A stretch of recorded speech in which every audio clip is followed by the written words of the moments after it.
Another day, another Poshmark Q&A. Do I need to make like an intro song to these videos? First question. Hello, Vanessa. I watch and love your videos. I had to share this with you. A new Posher found an item from my closet, but she lives in the UK. She asked me if I would consider shipping the item to her. I informed her that Poshmark currently doesn't ship to the UK. She asked me if I could sell it to her through eBay. Poshmark deleted her comment. She asked me if there's any way to get a hold of me through a social media app. Poshmark deleted it. LOL, I feel bad. She truly wants the item. She's made so many attempts and Poshmark shuts her down. Sorry for the long message, but I wondered if this ever happened to you and what are your thoughts on this? Okay, so if you're from the UK, you actually can't have a Poshmark account because it's only for the US and Canada right now. So yeah, I don't know how she got on Poshmark. Personally, I would not sell to this person. I would only sell through Poshmark because it's guaranteed. I would not do any like personal transaction through like Instagram or email or whatever. Again, because it's not protected by Poshmark. So yeah, I would just unfortunately let her know. Plus, shipping to the UK is going to be expensive. I cringe when I have to ship something international because it's like, it's a headache and it's expensive. So yeah, I would just tell this person, unfortunately can't do this. You're not in the United States. Sorry. Next question. Dear Vanessa, you are the best when it comes to information and setting us straight on the rules of Poshmark. Thank you. My question is, are you concerned about accepting returns due to COVID? Okay, so I don't accept returns unless, it's like my bad, unless I messed up, unless there was like a stain on it I didn't notice, or unless I sent someone the wrong item. Anything other than that, I don't accept returns.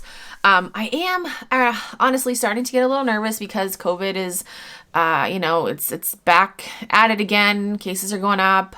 Today, actually, in my state, we had the most cases that we've had since this whole shit show started, which is so frustrating. I actually just filmed a previous Q&A video where somebody asked if I was still going thrifting because of this, and I'm changing things. So it does make me nervous. I'm not one of the ones that thinks it's fake or overrated or, oh, you'll survive. It's like, okay, yes, the survival rate is pretty good, but you still get fucking sick. You still feel miserable. Like, that's one of the things I hate. Like the argument with kids. It's like, oh, kids are so resilient. The death rate in kids isn't high. It's okay, but they still get fucking sick. Like, I don't want my kids to get sick. The symptoms, the COVID symptoms, they range, obviously, but you still get sick. All right. I gotta stop talking about COVID because it makes me so mad. Next question. Question for your Q&A series. How many times do you share your closet every day and how long does it take you? So I try to share my closet as many times a day as I can. No less than 3 times a day. It takes me about 15 to 20 minutes to share my closet. I have a little over 500 active listings and I share my closet on my iPhone Safari. I do not share through the app because there's a lag time, and I've just found that the quickest way to do it is on an iOS device logged in to Poshmark through Safari, not on the app. So I share my closet at least 3 times a day. I try to aim for 5.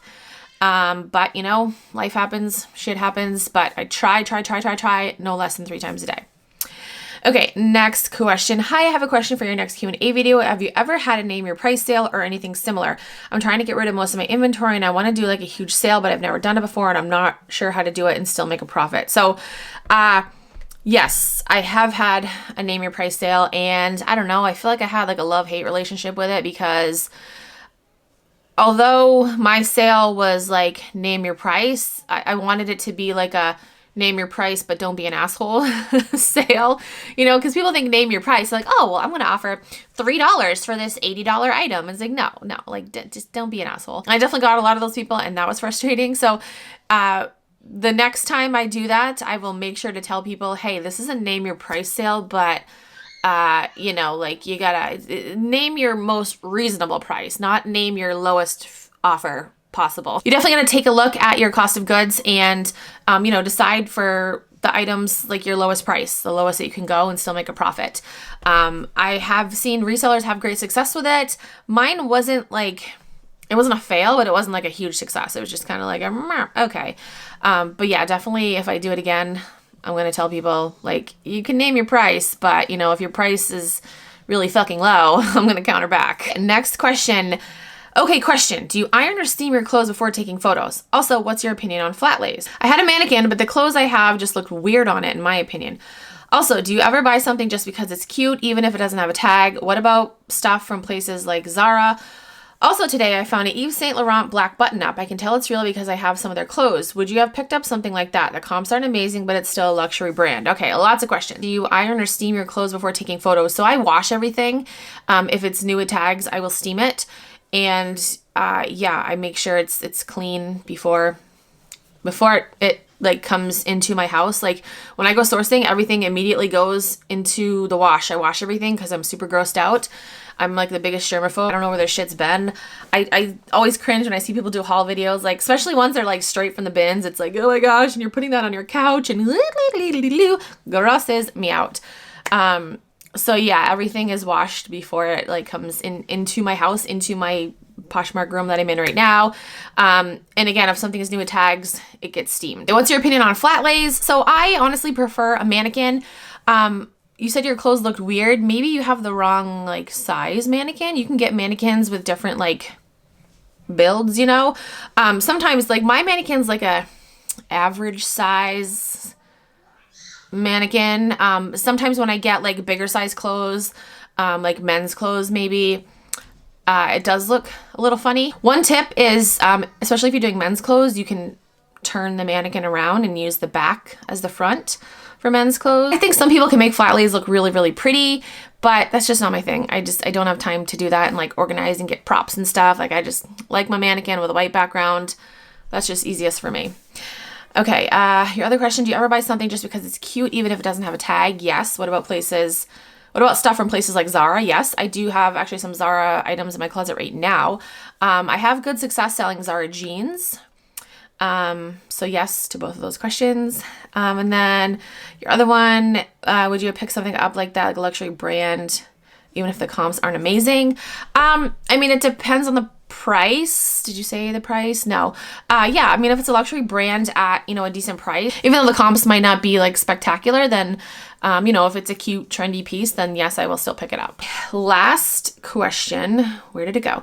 How did you get into thrifting? Have you thrifted your whole life? So no, I have not thrifted my whole life. I think I had been into a thrift store maybe once or twice before I started selling stuff on Poshmark. It just wasn't a place that I shopped. I always had like this false idea of what thrift stores were. I thought it was just people's old, dirty, used trash. Like honestly, just being honest. I feel like a lot of people think that way too, but that's not true at all.